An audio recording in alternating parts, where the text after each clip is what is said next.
I'm thinking about the year 2022, how it was one of the hardest years and yet at the same time one of the most adventurous and beautiful times in my life.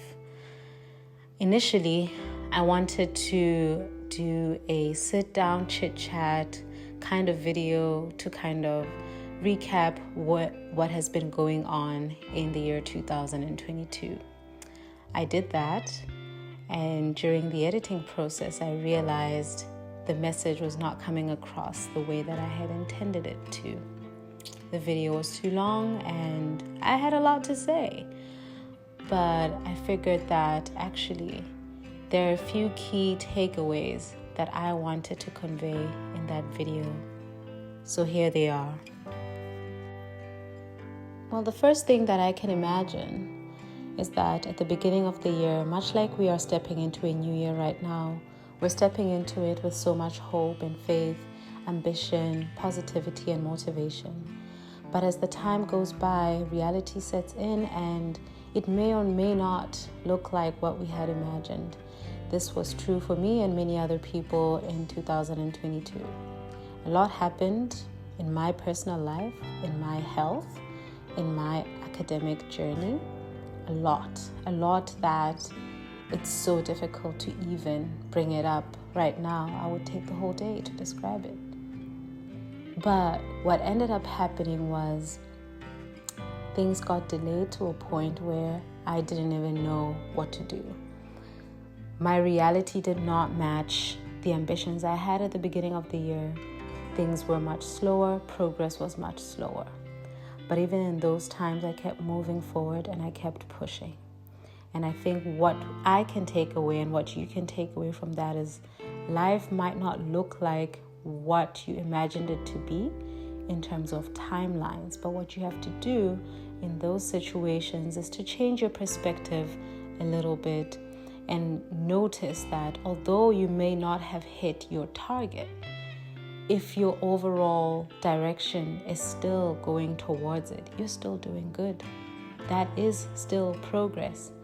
Why do we only measure progress when a goal has been achieved and we don't measure the steps that it has taken us to get there? We need to notice the little things in the daily life that are bringing us closer to our set goals. That way we will not be so bogged down by our own self-induced timelines.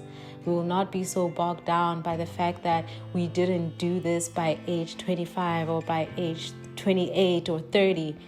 We will be excited by achieving that goal at the end, whenever the end is.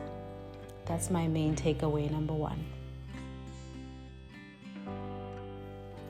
The second thing that I learned, or rather that I relearned and kind of embraced a little bit more last year, is time with friends and family. The important people in your life, you don't know how long you've got with them. You don't know how much time you have with you guys still being in close proximity. You don't know how much time you've got with them. Spend quality time with the people that matter and shut everything else out. It doesn't matter, right? In the long run, it's the relationships we build with people and the growth that comes out of that matters the most. Notice the people who are around you, the people who care for you, the people who ride and die for you. Notice them, appreciate them, nurture those relationships. And for anybody else that is bringing negativity into your life and is not aligned to your overall goals and your values, then maybe it's time for them to check out. Embrace your friends and leave out the negativity. Because friendship is such a good gift, you do not want to wait until it's too late to realize when you've lost it. Don't wait until you've lost it to value it. One of the things that brought me down a lot last year was my health. I was not the healthiest last year. I was in and out of doctors' offices for various things that were happening to me and various things that were happening around me as well. It's really important to take care of our bodies, to try as much as we can to nurture them, because these are the only bodies we have in this life, and for whatever goals and ambitions we have to be carried by these bodies to achieve that. So take care of yourself, drink plenty of water, eat a lot of vegetables, do what your doctor tells you to do. It's really beautiful when you're living without any illness and you're fit and you're healthy. And it's very easy to take that for granted until such time when you realize how much time, energy, and money some people spend with doctors every single year. Take care of your bodies, take care of your minds. Speaking of minds, mental health is super important. If you are coming down with a case of stress, depression, anxiety, relating to your work, your personal relationships, or any other thing that's bothering you in your life, reach out to the people who are closest to you. I know it's difficult to ask for help or to even become vulnerable in certain situations, but overcoming that fear and actually reaching out to somebody is much more valuable and will bring in some good fruits rather than hiding out and letting a problem build. One thing that I've learned from last year is that when you're in the pits and you're in the deep dark, it's really easy to see only darkness and to be stressed out by being stressed out. You live in a vicious cycle where there seems to be no way out. But when you reach out to somebody, perhaps a friend, perhaps a professional, they might look at the situation differently and offer some perspective.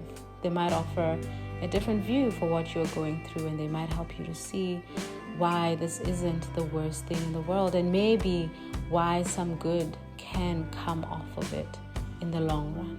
I realize that not every stumble is a failure, not every roadblock is a dead end.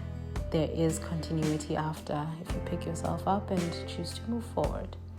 And I'm really grateful for that. I'm a great advocate of therapy and self-introspection, reflection, and all of that. And this is why I come to you now with this video at the beginning of 2023, because I want us to look back at all the things that may or may not have happened that affected us deeply, positively or negatively. And then we have to choose and be intentional about how we want to live our lives in 2023. I learned a great deal last year. I went through some challenges, but I also had some very high highs. And I celebrate those every time that I get the chance. Finally, do not forget to celebrate your wins, because when you celebrate your wins, you're marking milestones that in the future will become the evidence for yourself to believe in you again. When things don't seem to be working out, you can look back at the stuff that went really well, and you can remind yourself of how strong and how resilient and how proud of yourself you can be when you give yourself a chance. In 2023, let's all give ourselves a chance. If there's anything that I will leave you with, is that when opportunities come, just strike while the iron is hot and take every opportunity you can get, make use of it. Don't be the one to say no to yourself. Give yourself a chance. Let's make 2023 a year of purpose, passion, and impact. Thank you, and I'm looking forward to bringing you more content. Subscribe to this channel if you haven't done so, and I wish you all a happy new year.